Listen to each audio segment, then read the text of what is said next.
Donc ton petit commentaire est intéressant parce que tu types pour régler le problème de son sur Linux. Mais bon là, pour cette carte mère là, le problème de son, il est déjà réglé. Je vais t'expliquer pourquoi. Donc déjà, on va allumer la machine et rentrer dans ce que l'on appelle le BIOS. Oui, le logo a changé depuis la dernière fois, c'est normal. J'ai raccordé un SSD pour tester Linux. Donc alors, quand on va aller dans le BIOS, on va aller dans Audio intégré. Là, il est activé parce que j'ai changé la pile du BIOS qui était quant à elle usée. Il était en mode automatique. Et en mode automatique, voici ce que ça donne.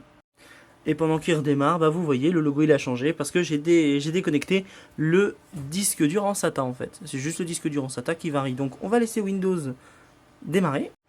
Donc nous voilà sur notre joli Windows XP. Et si je vais dans poste de travail, parce que ici, eh ben j'ai que dalle. Donc on va dans gérer et on va dans gestionnaire de périphériques. Tu peux voir dans contrôleur audio et vidéo, j'ai uniquement ce qui concerne ma carte graphique. Et normalement le mode automatique, ça fonctionne par câble jack. Si je débranche, bah ça marche pas. Si je le branche, normalement le son est censé passer par mon ampli au final. Donc du coup ça fonctionne du même niveau sur Linux et sur Windows XP. Donc j'ai essayé, là on va faire uniquement avec Windows XP. Donc ce que je vais faire, je vais redémarrer la machine et rentrer dans le BIOS. Et donc du coup je retourne dans mon BIOS et j'active l'audio intégré. Donc je vais, alors non pas ça, je vais quitter et enregistrer mes modifications et on va le laisser démarrer sur Windows. Donc là tu vois Windows il démarre tranquillement. Hop. Maintenant ça va être sur l'ampli que ça se prépare. Voilà. J'ai le curseur. Et là tu vois j'ai le son. Mais maintenant ce que tu vas te poser comme question c'est est-ce que ça marche sur Linux? Eh ben verdict. Donc là tu vois on est sur Linux Mint, Cinnamon.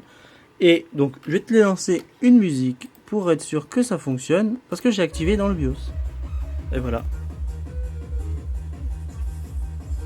Avec les deux haut-parleurs ça marche mieux. Voilà. Donc j'ai pas besoin de fixer le pilote audio en fait parce que ça venait tout simplement d'une option du BIOS. Donc comme quoi, avant de corriger quelque chose, essayez de regarder l'option des BIOS. Donc surtout pour les vieilles machines, les nouvelles je ne sais pas du tout. Je pense pas que ça soit désactivable entre guillemets. Mais en règle générale, tout le monde passe par l'HDMI au niveau audio et pas par la sortie analogique. Sauf si vraiment vous êtes vraiment comme moi, branché ampli.